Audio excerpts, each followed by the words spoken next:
Don't forget, if the tenant stops paying, now you have to deal with the eviction. You have to go to court, take them to court, depending on what state you're in. And then you also have to take the burden of paying that mortgage payment out of pocket, because the last thing you want is a stain on your credit report saying that you missed a mortgage payment, because the banks don't care whether if it was the tenant or not, because the loan is under your name. So very important that whoever you're putting in, you do all your background checks, you do your income verifications, their previous landlord verifications that they've been paying rent on time. So when they come into your property, they continue to pay rent on time to you. So that way you are not behind on your mortgage payments. Welcome back. My name is Shiraz Ali. I'm a real estate broker here in New York City. I run Suits Realty. So if you're looking to rent, buy, or sell your real estate property in the 5 boroughs, feel free to reach out. And today I want to talk about very controversial / very popular investing method called the BRRRR method. That's BRRRR. It stands for buy, rehab, rent, refinance, repeat. I'm not a big fan of this method unless all the stars align when you're purchasing this investment opportunity. So let's talk about what I mean by that and what's an ideal situation for this method to play out. First of all, this method became very popular over the COVID era with interest rates, when rates were at like 2.5%, 3% interest rates. So when you were purchasing and refinancing properties, your payments weren't shifting too much in the mortgage end. So your rent was covering all of your expenses from the purchase to the refinishing and then refinancing your money back out. However, this method doesn't work out when the rates, as we've seen, jump from 2.5% all the way up to 7%. And that's where you kind of will get hammered if you were following this method and you held the property for too long. So first of all, the first step is buying. You have to purchase a property. The ideal property would be off market. So anything on the market, you would have to be offering at least 20% below asking price. So for example, if a house is selling for $700,000, you would go in and offer $540,000, $560,000, $500,000, because you want to go in with as much equity as possible, or when you secure the deal, when you purchase the house. So for this method to work on step one, you would definitely have to build relationships with your local realtors, local wholesalers, maybe, go into door knocking yourself, find distressed properties and purchase them that way, foreclosures, short sales. So it requires a lot of research and patience until you find the proper property to buy. And you're looking, again, you want to buy something that's 20% plus below its market value after the rehab. So if you're looking at a distressed property and it's going for $500,000, but after you fix it up, it'll be worth the market value of $700,000 plus, that's the type of property you want to go for. Nothing in the realm of 10 or 15, because your margins will get killed with step number 2, which is rehab. Also, when you're purchasing, don't forget you have a down payment that you also have to put. And for this method, you should be going in with nothing less than 20% down payment.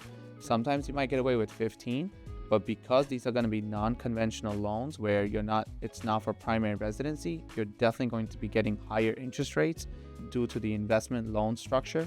So just make sure you are putting in a good down payment. You're getting the property way below market, and then you can move on to this. After you've secured it, you can move on to the second step, which is rehab. When it comes to rehab, it should be pre-planned, meaning you should have, when you've seen the property, if you're using a contractor, you should definitely take the contractor there, get your estimates ready from a few contractors. You should also know the appliances or the finishing that you're going to put, the colors, what it's going to cost you. You should have an itemized list broken down so nothing is a surprise for you. Other than, of course, when you break down the walls, you see some stuff, and you can have contingency funds on the side for work like that. But you should, for the majority part, know I'm purchasing this property for this price. This is my down payment. This is my mortgage. And this is what I'm going to be looking at to put into the property in terms of renovations. Now, after you've renovated the property, then you can get that property appraised by a private appraiser. You can get a free market estimate by a local realtor. So you know that you've brought the property to its market value, and now you're able to rent the property out. Now, the rent part is the sticky part, because you're dealing with another individual, another person that's going to occupy the property, and you're going to be relying on their income to pay for your asset. So if after the renovations, after you've purchased the property and you're ready to rent the property, for example, if your mortgage is $3,500 a month, and now that single family house that you just purchased, you rehab, and it can rent for $3,500 a month, you're breaking even. So they are going to pay exactly what your current mortgage is right now before even moving on to the next step of refinance. But if the market doesn't account for it, let's say the market rate going is only $3,000, now you're at a loss because it's not covering your mortgage. So again, it goes back to step one. When you're purchasing, you have to do all your homework on that property and make sure you're talking to a trusted loan advisor that can guide you, like, hey, okay, within about 3 months, if you were to buy, fix it, rent it, and then refinance, this is what you're looking at today, and this is what you might be looking at the time of refinance. So that's very important, that the rent must cover you not only now, but it should cover you on the new mortgage payment when you're ready to refinance this property. That takes us to step number 4. One more thing.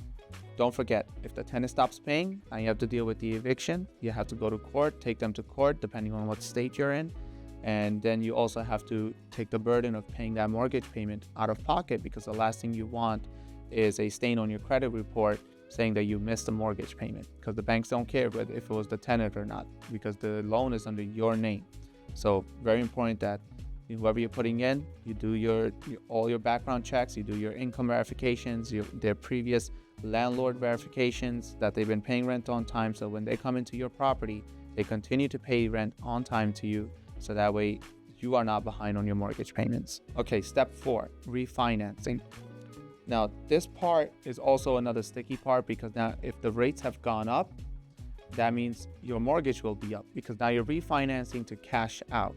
So if you took a loan for $500 at the previous interest rate, and now you're refinancing and you want to take your down payment back out, because most banks will only give you an LTV of 80%. LTV stands for loan to value.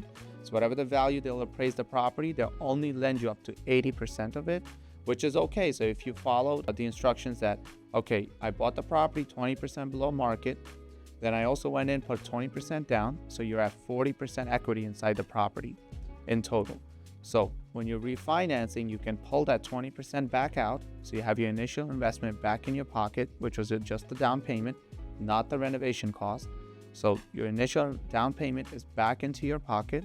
And that new mortgage payment, again, goes back to make sure that the rent is covering that mortgage payment, or else you will be coming out of your pocket to cover the remainder difference in the mortgage. So, and also there will be refinancing costs associated when you refinance as well. You might be buying points, there might be closing costs associated with your state or city or town.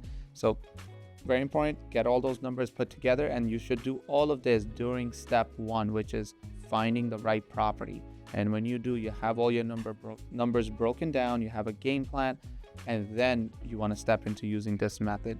Or else, trust me, I've seen it happen to a lot of my clients, and in the past, I've seen stories that I've heard from clients in the past, and currently I know people that are going through this situation where they got burned because they purchased properties at the low rate, but they could not refinance because the rates climbed too quickly in the last year or so, and they are now holding the property and to see what happens in the future with interest rates.